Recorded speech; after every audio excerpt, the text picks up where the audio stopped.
நம்ம இன்னைக்கு வந்து டிங்க் வந்து ஒரு சர்ச்சைக்குரிய டாப்பிக்காக எனக்கு எடுத்து பேசுகிறோம்னா 1970s வந்து ஸ்டெரிலைசேஷன், இந்த குடும்ப கட்டுப்பாடு அது வந்து கவர்மெண்ட்டே தான் பண்ணுது. ஸோ அவங்களே தான் பாப்புலேஷனை குறைக்கிறதுக்கான இது பண்ணாங்க. ஸோ அப்புறம் வந்து டோட்டல் ஃபெர்டிலிட்டி ரேட் வந்து இதுக்கு கீழே 2.1 வரணும், 2 வரணும் அப்படின்னு சொல்லி இன்னைக்கு தேசிய லெவலில் அடைஞ்சிட்டோம். ஸ்டேட் லெவலில் அதை விட ரொம்ப நல்லாவே இருக்கும். இன்றைக்கும் வந்து வட மாநிலங்கள் கம்பேர் பண்ணுறப்ப நம்ம அட்வான்டேஜஸாக இருக்கும். அது வேறு டாபிக்னு வச்சுக்கோமே.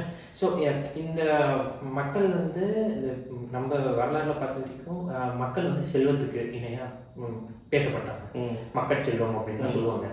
ஸோ அப்போ வந்து என்னென்னா மோர் த மெரியர். லைக் இப்போ நிறைய பேர் இருந்தாங்கன்னா அவங்களோட கிளானுக்கோ அவங்களோட குடிக்கோ அவங்க ஒரு பாதுகாப்பு.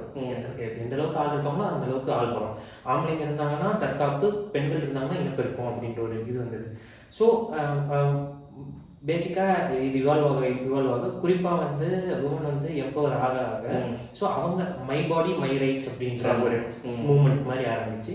ஸோ நான் வந்து ஒரு பேபி ப்ரொடியூசிங் மிஷின் இல்லை அப்படின்னு அவங்களுக்கு எனக்கு ஒரு சே இருக்குது இந்த பேட்ரியார்க்கல் சொசைட்டியில்.